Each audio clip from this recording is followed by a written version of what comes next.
Bon, eh bien, nous allons peut-être lancer les hostilités, si le micro marche. Oui. Très bien. Donc, Vos Excellences les ambassadrices et les ambassadeurs, Mesdames et Messieurs les membres des délégations diplomatiques, Messieurs les officiers généraux, Messieurs les officiers supérieurs, Mesdames et Messieurs, je vous remercie de votre présence aujourd'hui. Je remercie l'institution des Invalides et le musée de l'armée de nous accueillir en ce lieu chargé de symboles. Je m'excuse de me présenter dans cet état. Je me suis blessé la semaine dernière, mais je me sens une certaine légitimité de prendre la main et d'ouvrir en tant qu'invalide momentané les débats en ce lieu aujourd'hui. Nous présentons ce jour le cahier spécial de la Revue Défense nationale intitulé « Pour un nouvel indépendantisme ». C'est le fruit de travaux et d'un débat ouvert par Jean-Luc Mélenchon, ici présent, sur les questions de défense et de géostratégie. Ce débat a été ouvert lors de la dernière présidentielle, donc en 2012. Il a été continué depuis. Il a pris la forme, il y a 2 ans, d'une journée défense. Cela montre notre engagement sur ces thématiques, nos réflexions sur les questions géostratégiques et de défense.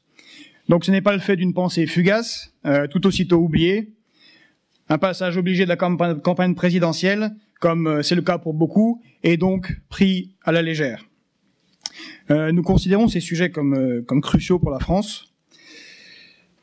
Nous trouvons, je crois, ici tous, nous nous retrouvons sur ce constat, quelles que soient nos orientations politiques, que nous pourrions résumer ainsi que la géopolitique dicte à la politique, qui elle-même dicte à l'économie. Nous avons donc voulu initier un débat avec des membres de l'institution militaire, des experts en géopolitique, des spécialistes des questions de défense et de stratégie, non nécessairement proches de nos idées politiques. Donc je tiens à préciser que ce cahier de la Revue Défense nationale, intitulé « Pour un nouvel indépendantisme », thèse que présentera M. Jean-Luc Mélenchon un peu plus tard, n'est pas une forme de soutien politique, mais un espace de débat entre spécialistes qui nous rapproche sur l'attention à l'intérêt supérieur de la France et les moyens que nous devons lui accorder. Et en temps et en heure, chacun fera son choix dans l'isoloir.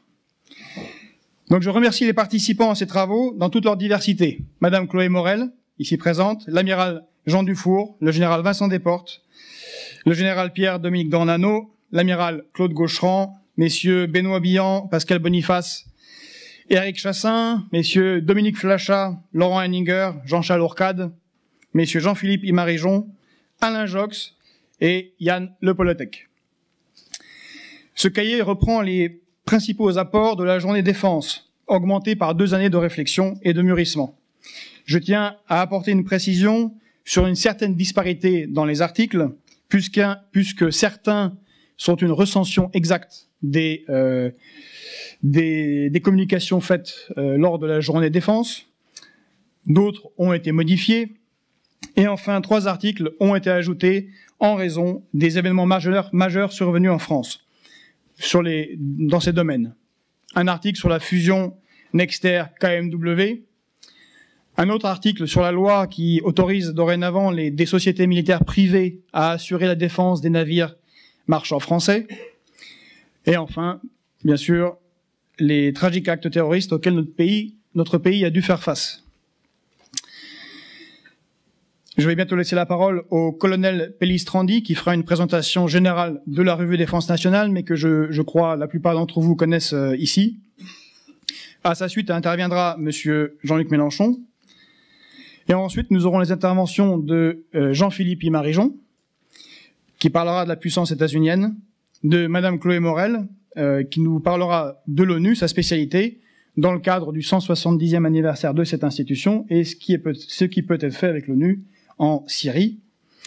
Enfin, l'amiral Dufour devait intervenir sur l'état des armées. Malheureusement, il est légèrement retenu et nous rejoindra pour certains d'entre nous plus tard au Cercle national des armées. Il est remplacé par, je pense, extrêmement bien par le colonel Goya, qui nous fera un topo sur l'état actuel des armées. Voilà, je vous remercie pour votre attention et vous souhaite un après-midi productif. Merci à vous.